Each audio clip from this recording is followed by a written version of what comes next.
Well, for more on finance, we're joined by Rod North, Executive Director at Bourse Communications. Good morning. Good morning.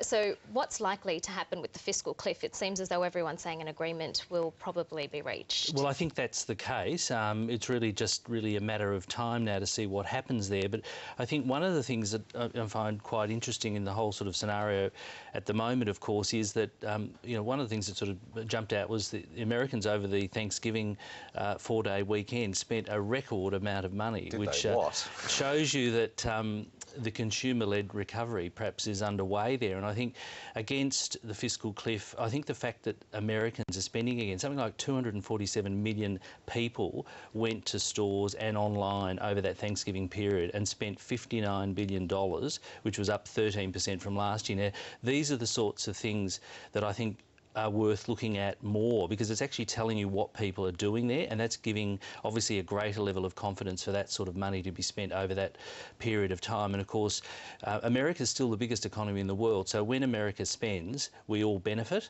And of course, over the last week, we've seen sort of two key things. That's one of them, I think, which is a pretty indicative fact. The other thing was the fact that China's purchasing managers index came in at above 50 for the first time in 13 months, which again shows that you've got growth happening there too. So I think tick, biggest economy in the world spending, and China's growth, looking sustained, second biggest economy in the world. So, so much focus and emphasis is on, perhaps looking also at what's happening in Greece as well, where, they're trying to negotiate the latest part of the total bailout package, which is, around $39 billion. But in the scheme of things, I think the focus has really got to be on, from Australia's point of view, what's happening in two of the largest economies of the world. At the same time, we've got a bit of an inkling as to how much we're all going to spend over Christmas. Yes, and I think you're going to have to open up your wallets as well, because each person is supposed to be spending around $400 on presents over the Christmas period.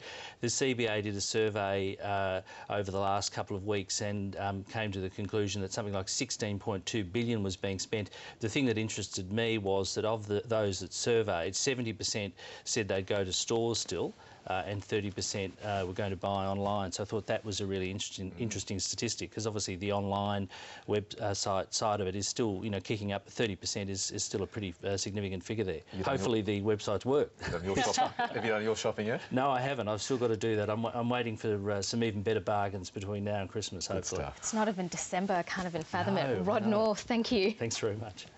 All right, let's go to Vanessa now with the weather. Good morning. Certainly not a day to be out doing your shopping.